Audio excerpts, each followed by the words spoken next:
Le soleil se lève doucement sur Nairobi, la capitale kenyane. L'heure de vaquer à ses occupations quotidiennes. Un quotidien qui a radicalement changé pour John Jenga depuis le mois de mars. Chauffeur de bus depuis 11 ans, il a assisté impuissant à la fermeture des écoles.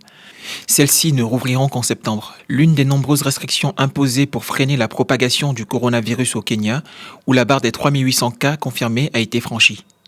Plutôt que de s'apitoyer sur son sort, John a décidé de prendre une part active au combat que mène actuellement toute l'humanité contre la pandémie. Lorsque le ministère de la Santé a déclaré que si nous ne faisions pas attention, nous en serions à 5000 cas de coronavirus dès la première semaine d'avril, j'ai pensé que je devais jouer un rôle dans ce combat. Je me suis demandé ce que je pouvais faire. Vu les difficultés d'approvisionnement en eau dans certaines localités de Nairobi, John s'est mis en tête de permettre à ses concitoyens de se laver facilement les mains à n'importe quel moment de la journée. Il a ainsi disposé dans la capitale kenyane des réservoirs de 200 litres qu'il transporte et remplit lui-même à l'aide de bidons.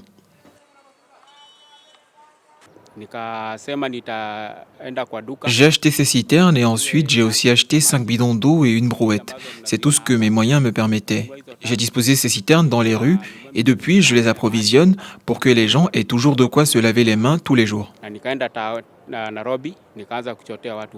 À Nairobi, où la demande quotidienne est estimée à quelques 810 000 mètres cubes d'eau, la compagnie locale n'en offre que 526 000. En cette période où les réflexes de nettoyage et de désinfection revêtent une importance primordiale, l'initiative de John Jenga est naturellement accueillie avec beaucoup d'enthousiasme. Avec la nécessité de se désinfecter les mains, il nous est d'une aide précieuse en nous fournissant de l'eau, car Nairobi est une ville très fréquentée. Les usagers des transports et même les passants peuvent se laver les mains. Son aide nous est vraiment utile, surtout qu'il le fait de façon tout à fait bénévole.